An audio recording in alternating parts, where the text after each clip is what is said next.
des conséquences de nos péchés, des injustices. Et donc, quand on se marie, le prophète sallam ne nous a-t-il pas dit, dans ce qui a été authentifié, d'après Abu Huraira, dans les deux authentiques, on épouse une femme pour 4 raisons.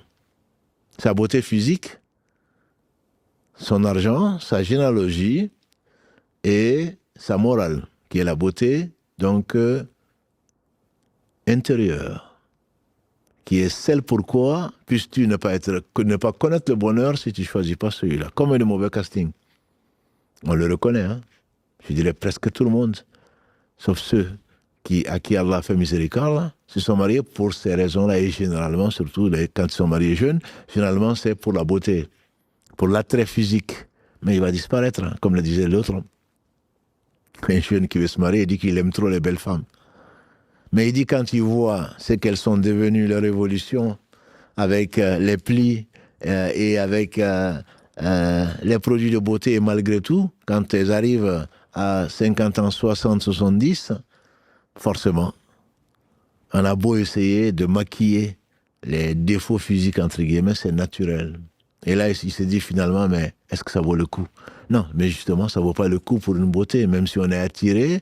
La beauté intérieure, c'est ce qui, grâce à Allah subhanahu wa ta'ala, il n'y a pas mieux qu'une femme pieuse. La beauté intérieure, c'est ce qui va t'amener, grâce à Allah, donc à avoir une vie heureuse dans ce bas monde, avant l'au-delà. Donc il n'y a pas que pour l'aspect charnel, Allah subhanahu wa ta'ala, parce qu'il y a un plaisir de vivre avec les gens que tu aimes, Allah a créé cet amour-là, mais également le but, il est quoi?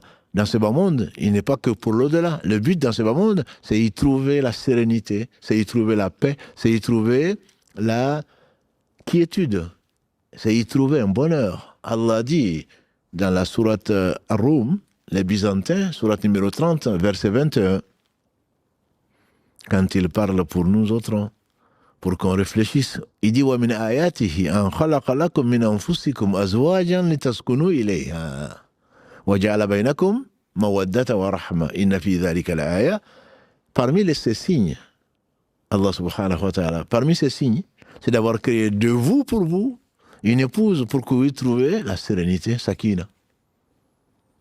Pour que vous trouviez la sérénité. On ne se marie pas pour des histoires. Pour faire des histoires, pour divorcer un jour après, c'est le record. Pour divorcer des années après 24 ans de mariage, après 30 ans de mariage, parce que j'ai trouvé mieux, parce qu'elle a découvert dans le téléphone des relations, parce que tu as été infidèle plusieurs fois, finalement Allah t'a dévoilé, parce que.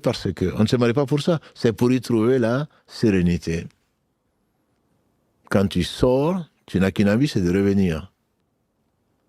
Que tu aies au travail, que tu aies à satisfaire un besoin quelconque, nécessaire, parce qu'elle a rendu nécessaire, ne pas vivre que de tendre la main, ou d'arnaquer les gens, que tu ailles chercher la subsistance pour toi et pour ta famille, quand ton souci, ou plutôt, dès que tu sors, ce que tu recherches, c'est le moment où tu vas revenir retrouver, donc les personnes que tu aimes, pour retrouver la paix, pour te reposer, pour repartir à nouveau, donc en lutte dans cette vie d'ici-bas, jusqu'à ce que tu rencontres celui qui t'a créé et tu seras pas déçu.